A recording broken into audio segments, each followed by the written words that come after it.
Mu kitundu kyaffe kino eky'amawulire agatali ku nfuufu abawangula ebirabo mu kazannyo kagabula Ssekukkulu baweereddwa ebirabo byabwe okubakwasa ebirabo kubadde ku kitebe kyaffe ekya Vision Group era nga bano basiimye Bukedde Family olw'okubalowoozaako. Abawagizi b'akazannyo gabula Ssekukkulu Eddigobe bakungaanidde wano ku kitebe kya Vision Group okufuna ebirabo byabwe ku bano okubaddeko abawanguzi b'olupapula lwa Bukedde ne rediyo. Mitango Isaac, Magola Edward, Semata Joseph.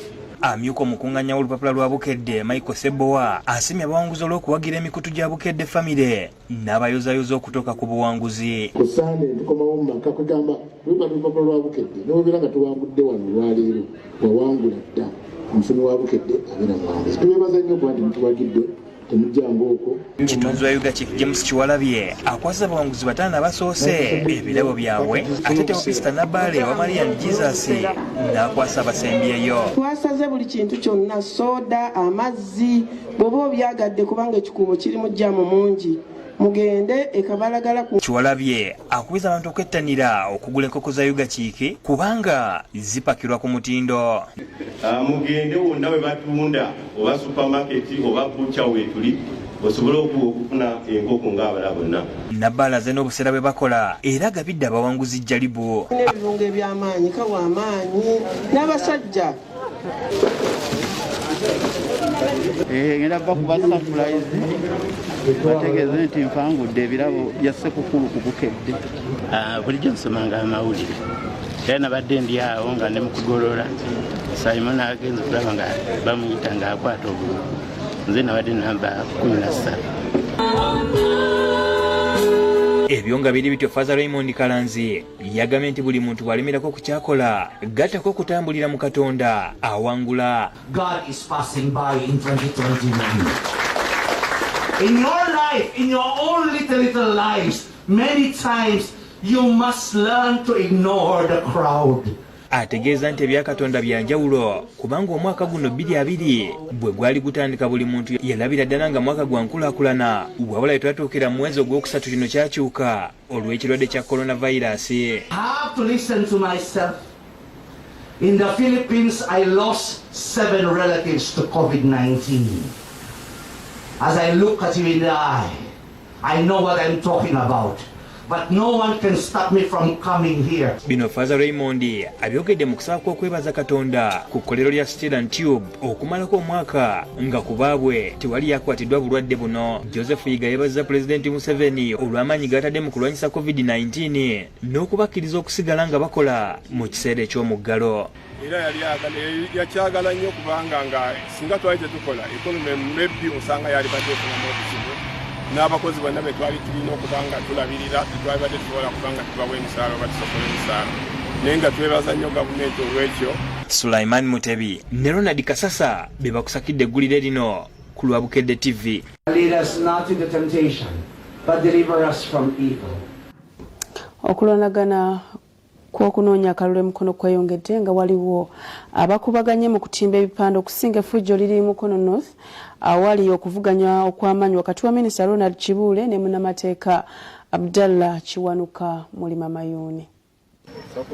Ebyabawagizi ba NUP n'aba NRM byongedde okulanda wabaddewo okulwanagana wakati w'abawagizi ba Abdallah Kiwanuka Mulima Mayuuni ne Minisita Ronald Kibuule n'ababadde batimba ebipande bya NRM ku kyalo Buntaba ekisangibwa mu ggombolola y'e Kyampisi. Bano babadde batimba ebifaananyi bya Hajji Haruna Ssemakula okukakana nga beeyuziza. Bankuba ensinyanyi bagituliramu mbadde mu musawo bankuba ne bankuba. Ebibinja bibadde bibiri waliwo ekibinja ekivudde mu maaso n'emmotoka ng'eriwaka. Poliisi n'amagye badduse bukubirire okubataasa. Poliisi ekutte abamu ku bagambibwa okwenyigira mu mulumbaganyi guno era nga bannyonnyodde obuzibu bwe bubadde. Toza kuba mu nga tuli ba NRM. Nze bulooka empise ku mutwe wetu n'enkwata omwana naye nga mazima batukubira bwere. Bano bannyonnyodde engeri gye balumbiddwamu ng'abamu okwetaasa bamaze kuzirika era bano batwaliddwa mu ddwaliro lya St. Francis e Mukono gye bafunira kati obujjanjabi. Yakulira kampeni za Hajji Haruna Davis Lukyamuza annyonnyodde engeri gye baakubyemu abantu baabwe. Papa yatusuubiza dde okukola ekintu kino Government yagana buganye kuchima bagya kitukola. Watu wasa chikola President Museveni alina obukumi tosa musika.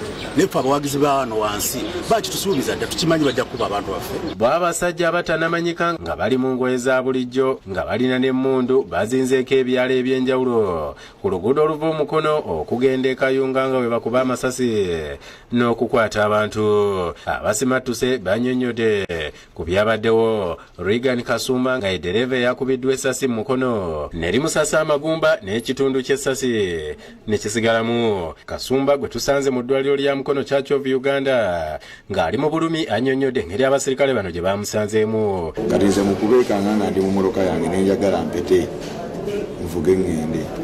Omusajja naggulawo oluggi lwange n'ayagala okunsikayo ne nnamirayo. Awo kunkuba essasi. Ne abe bagenda bitwalo. Ssentebe w'ekyalo Kisowera ekisangibwa mu ggombolola y'Ennama ekimu abasirikale kwe baatutta abantu agamba nti ye yasimattuse oluvannyuma lw'okwerwanako wabula n'abuukawo n'ekisago eky'obuganga bw'amasasi obwamuyise ku kibegabega. Nali nkyali ku ssimu omusajja n'ankwatirawo. Baza abasajja babadde nga bambadde ebyambalo bya bulijjo nga balina emmundu buli omu alina emmundu. Robert Wamala ow'ebyokwerinda ku kyalo annyonnyodde byabaddewo n'agamba nti ne Kasumba eyakubiddwa abadde avuga mmotoka ye nga talina kyamanyi. Ndowooza babadde baagala mukuba mutwe n'ateekayo omukono ne kuba omukono ne kukola ki ne gukutuka kyekibaddewo n'emmotoka nayo ne bagikuba. David Musisika Lyankolo ne Henry Nsubugabe bakusakidde eggulire lino ku Lwabukedde TV.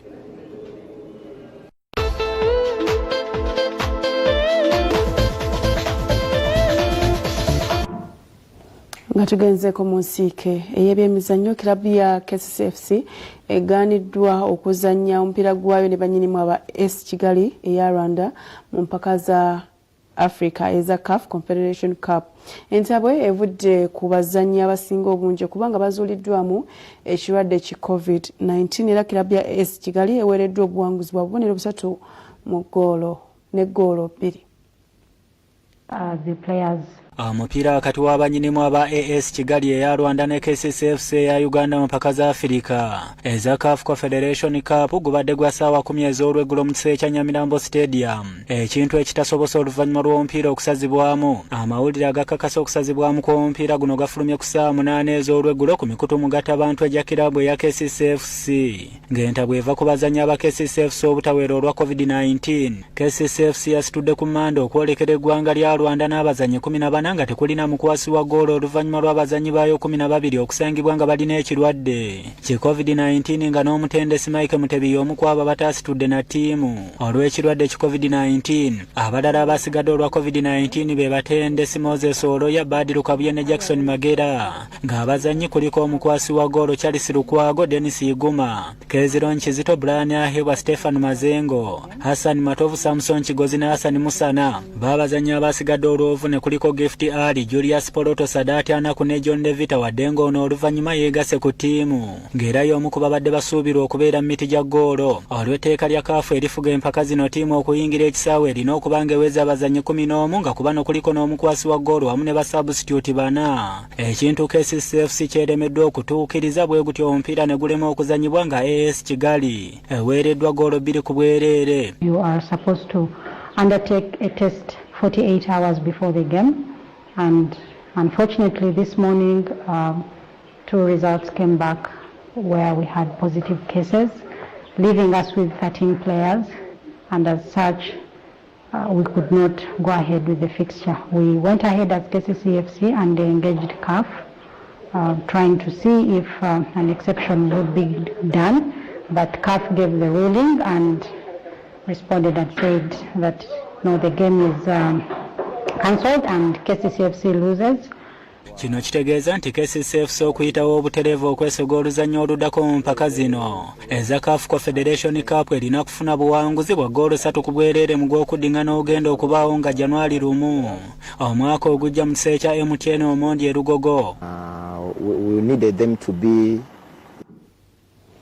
ate omuzibizi wa klabu ya Bayern Munich ayolekedde okugenderera ku bwereere nga sizoni eweddeko oluvannyuma lw'abakulira klabu okubanga bakyaganya okuddamu okuteesa naye ku by'endagaano empya.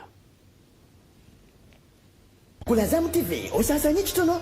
Funa ebisanyusa osigale ng'olaba empira gya German Bundesliga ng'oli mu makaago. Toddamu kubonaabona. Funa Azam TV ku agents baffe bonna mu ggwanga. Azam TV erungamizibwa ekitongole ky'ebyempuliziganya mu ggwanga. Azam TV, entertainment for everybody.